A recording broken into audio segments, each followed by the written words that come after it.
केंद्र सरकार ने देश की खनिज संपदा को नई दिशा देने के लिए 23 मिनरल ब्लॉक्स की नीलामी की घोषणा की है और इनमें 4 ब्लॉक माइनिंग लीज और 19 ब्लॉक कंपोजिट लाइसेंस श्रेणी में रखे गए हैं। नीलामी की प्रक्रिया MSTC पोर्टल के जरिए पूरी तरह इलेक्ट्रॉनिक मोड में होगी।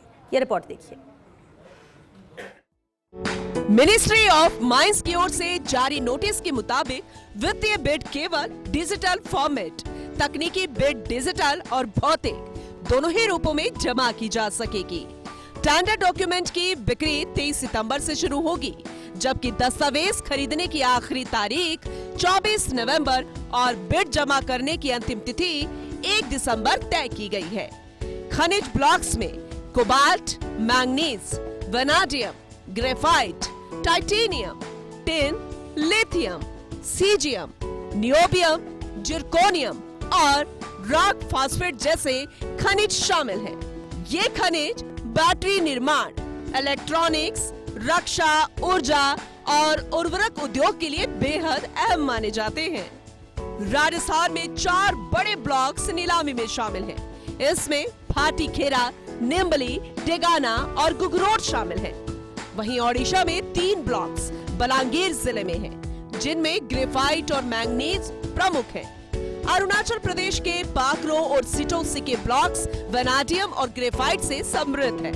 कर्नाटक के गुंडलुपेट और मिंचेरी ब्लॉक दुर्लभ खनिजों के लिए अहम हैं। महाराष्ट्र में नागपुर के खोनबा और खवालापुर ब्लॉक्स RM और टंगस्टन के लिए चिन्हित किए गए हैं। इसके अलावा झारखंड, छत्तीसगढ़, पंजाब, उत्तराखंड, उत्तर प्रदेश और पश्चिम बंगाल में भी ब्लॉक्स को नीलामी सूची में जोड़ा गया है। ज्यादातर ब्लॉक्स का रिजर्व प्राइस 2% रखा गया है, जबकि मिंचेरी REE ब्लॉक का रिजर्व प्राइस 3% है। टेंडर फीस 3 लाख रुपया है और उस पर लागू GST निर्धारित की गई है। सरकार का मानना है कि इन खनिजों की नीलामी से देश की इंडस्ट्री को बड़ा सहारा मिलेगा। बैटरी मैन्युफैक्चरिंग, इलेक्ट्रिक व्हीकल, रक्षा उत्पादन और उर्वरक उद्योग के लिए ये खनिज गेम चेंजर साबित हो सकते हैं। राज्यों को राजस्व मिलेगा, स्थानीय स्तर पर रोजगार के मौके भी बढ़ेंगे।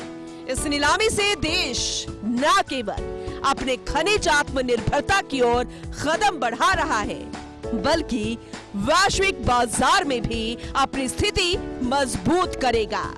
सरकार ने साफ कहा है कि ई-ऑक्शन प्रक्रिया पारदर्शिता और प्रतिस्पर्धा के जरिए पूरी की जाएगी, ताकि हर बोलीदाता को बराबरी का मौका मिल सके। क्रिटिकल और स्ट्रेटेजिक मिनरल्स के एक्सप्लोरेशन में राजस्थान अब स्टीयरिंग सीट पर है।